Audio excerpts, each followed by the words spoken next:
Allowing can be difficult to do because your mind gets in the way and you wonder if you're doing allowing right. Well, you can't do it wrong as long as you're just allowing. It's the greatest tool that you have when there are days of imbalance, frustration, wondering what comes next, when you are in fear. So all this time, the mind could feel this pressure on it, and it didn't like it. Allowing, that's evil. It's terrible. We don't allow, we control, we manage, we keep things in order, but we don't allow. What? Allow what? It felt this pressure. It felt this this kind of this vortex coming in. It didn't like it. It felt you allowing, opening up to all that you are. The mind tried to say, "Oh, this doesn't work. This allowing, it's a bunch of nonsense." Or the mind tried to say, "I'll let you allow a little bit, but only as much as it's safe, because you screwed up a lot in the past, and if we do open allowing, this whole ship is going to sink." The mind said, "I'll allow a little allowing, but that's it, just to appease you, just to kind of make the human happy." But the mind finally realized that it was worn out. Its time had come. It needed something else. And it was through your allowing that created this opening that got the mind off of the king's throne, so you could now take your rightful place. Not your mind. Your mind's going to stay over here, and you're going to take your rightful place.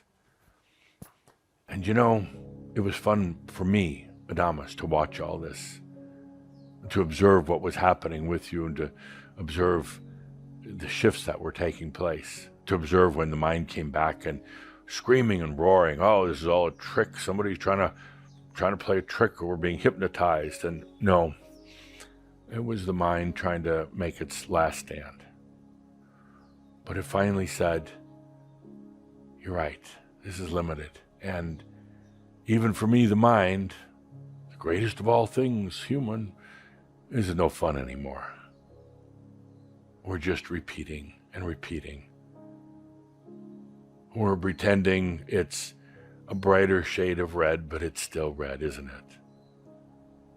We're pretending that we're more clairvoyant and more intuitive and psychic than ever, but it's still just mind bullshit.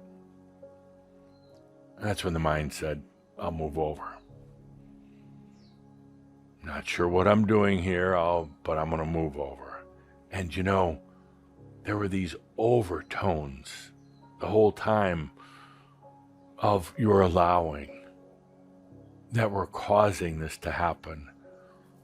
And they weren't mental. They weren't mental nudges or pushes or overtones. They were coming from the master, coming from your soul. So the mind has now taken a seat over there, still be part of your everyday life, but the mind is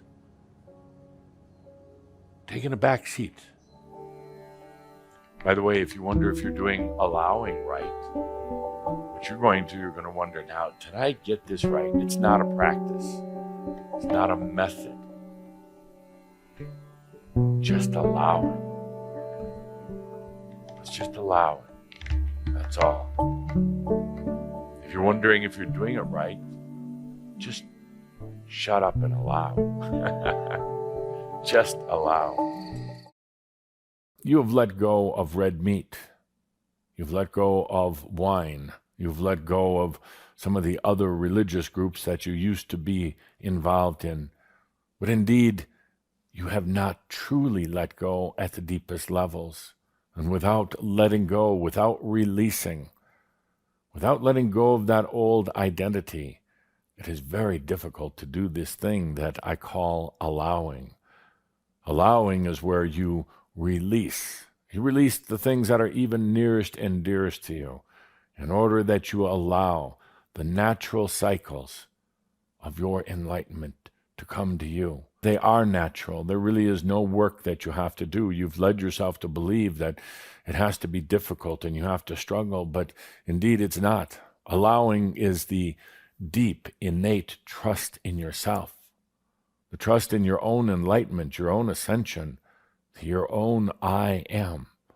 But yet I see you and so many others letting go of a little bit, letting go of things on the surface and leading themselves to believe that you've let go of everything, or perhaps letting go of some of your personal possessions and even your money and jobs, but that's only part. Without letting go fully, you're still connected to your identity, and you'll still continue to play the games that you've played before. In allowing, in conscious movement, in the greater awareness, all those things come up. It's not that they can't be released, but most people don't want to release them. They're very connected with them. If these are the roots that grow under the ground, it keeps the ground from eroding, the reality landscape from changing. Something will get in there and start to disrupt that root system from underneath. The winds, metaphorically speaking, the winds will blow to disrupt it above the surface because it's time for some movement. The interesting thing is humans pray for this, beg for it, study for it. I want something different in my life, but then when it comes, I don't know what's happening. This is really hard, but I don't want to give up that. I want to give up a few things over here, but I don't want to give up that. And we come to this whole dilemma, which almost feels like a conflict between the soul and the human. Almost as kind of a conflict between this new light of consciousness that's shining and the human needs, desires, wants, oaths, and vows. You can't go into full realization if you still have a bunch of old oaths and vows and commitments and obligations and everything else holding you in. But it raises some amazing emotional issues. Think of you with your children. Yeah, well, I made a commitment. I have to. They're not your children. You're kind of like a bad landlord. They're not. Yes, nurture them, love them, give them a safe environment. That's the most important thing. Give them a safe environment.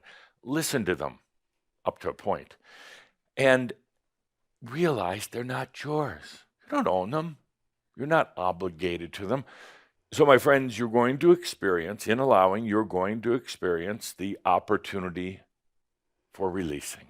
I call it an opportunity. You're going to call it a few other things, but it's the opportunity for releasing. Now, you could do it the easy way or the difficult way.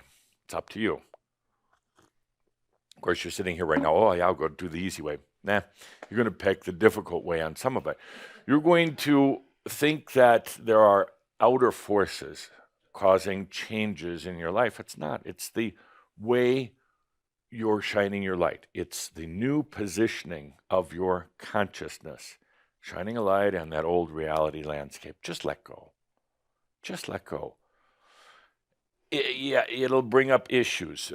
I'm a bad parent. I'm a bad spouse. I'm a bad family member, whatever. Take a deep breath and just allow. In the releasing, you'll open up to new potentials and opportunities that are much more free, much more expansive, much more fun. Yeah, you go through a short period of feeling the nothingness, the void, but then you'll start realizing, why didn't I do this sooner? Why was I holding myself back?